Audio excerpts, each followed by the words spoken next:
হঠাৎ করে কি হলো কে জানি, 2-3 দিন ধরে গ্যাস নাই, রান্না করতে এত অসুবিধা হচ্ছে। আসসালামু আলাইকুম এভরিওয়ান, কেমন আছেন? আশা করছি সবাই খুব ভালো আছেন। আলহামদুলিল্লাহ, আল্লাহর রহমতে আমরাও ভালো আছি। তো এখানে হচ্ছে কফি বানিয়ে নিছি। রাইস কুকারে হচ্ছে যে দুধ গরম করে কফি মিশিয়ে নিলাম। কফি বানাতে তো অত ঝামেলা হয় না, তাই আর কি বানানো গেছে। আর রাইস কুকারে 2-3 দিন ধরে রান্না বান্না করতেছি। এদিকে ওর পাপা অনেকগুলো মুরগি আনছে, তো আপাকে দিয়ে কাটিয়ে রাখছি।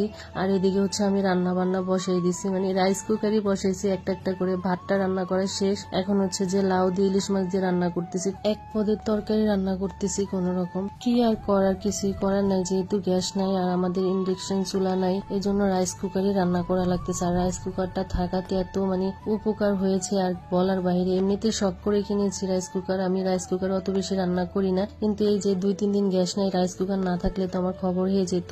বাইরের থেকে খাবার এনে খেতে হতো, আর বাইরের খাবার তো অত ভালো হয় না, কতদিনের বাসি থাকে বলা যায় না। তো যাই হোক, আমি এখানে রান্না বান্না বসাই দিয়ে কিছু সবজি কিনে আনছিলাম, আমি নিজেই গেছিলাম সামিরকে আনতে। তো আসার টাইমে সবজি কিনে নিয়ে আসছি, তো এগুলো হচ্ছে ফ্রিজে রেখে দিচ্ছি। সামিরের জন্য আম কেটে দিব, কারণ ওদেরকে কেটে না দিলে খাবে না। সামির তো তাও খায়, সামি একেবারেই খেতে চায় না। আর এদিকে হচ্ছে ওর পাপ্পা কাঁঠাল নিয়ে আসছে আসার টাইমে। ওনাকে কাঁঠাল আনতে বলতেছে অনেকদিন ধরে, কিন্তু উনি আনছে না, বলতেছে যে আমি ছোট কাঁঠাল আনতে পারবো না, আর আমি বড় কাঁঠাল আনলে চিল্লাচিল্লি করি, কারণ হচ্ছে যে বড় কাঁঠাল খাওয়া হয় না, অর্ধেকটা কাঁঠাল ফালানি যায়, বেশি অর্ধেকটাই ফালানি যায়। এই জন্য আর কি আমি চিল্লাচিল্লি করি বড় কাঁঠাল আনলে। আর ছোট কাঁঠাল তো অত সুন্দর হয় না, বড় কাঁঠাল গুলো একটু দেখতে সুন্দর, খেতেও মজা হয়। তো যাই হোক, যা আনছে আলহামদুলিল্লাহ, এটাই হচ্ছে যে সবাইকে নিয়ে খাবো। আবার রাত্রে আসতে হচ্ছে, আবার আঙ্গুর নিয়ে আসছে, যেহেতু আমাকে এখন ফল ফ্রুট বেশি করে খেতে বলছে ডাক্তার, এই জন্য ওর পাপা একটা না একটা ফল নিয়ে আসে সবসময় আসার টাইমে। আর এদিকে আমার ছেলে না ধুয়ে খাওয়া শুরু করে দিছে।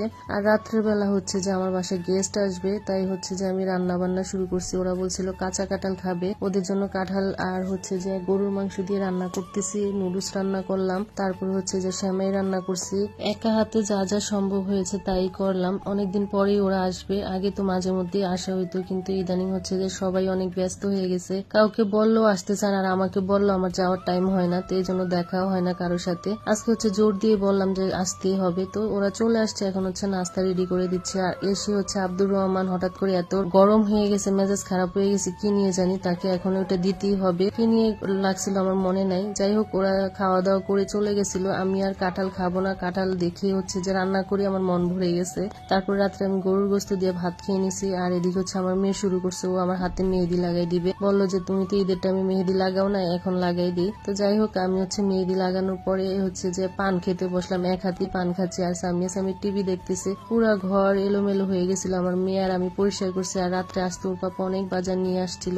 ভিডিওটা এই পর্যন্ত, সবাই ভালো থাকবেন, আল্লাহ হাফেজ।